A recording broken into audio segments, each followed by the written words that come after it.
ባለትዳር ነች እኮ ባላል ልጅ አለ ጎረቤት ደግሞ 10 አለቃ ወሸም አላት 10 አለቃው ለምዷል እንግዲህ ያው ሹልክ እያለ እየመጣ የሆነ ነገር ይላል ማለት ነው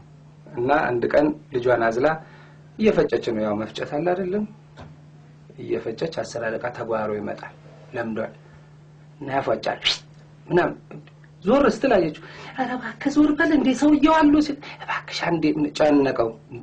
ሰውየው አሉ ሲል እንዴ አንድ ጊዜም ሲል ማበል ማሙሽተልና ልጇን ታወርድና ሂድ አንተ አባት ጋር ተጫዋት ብላ ተልከና በልናቶሎ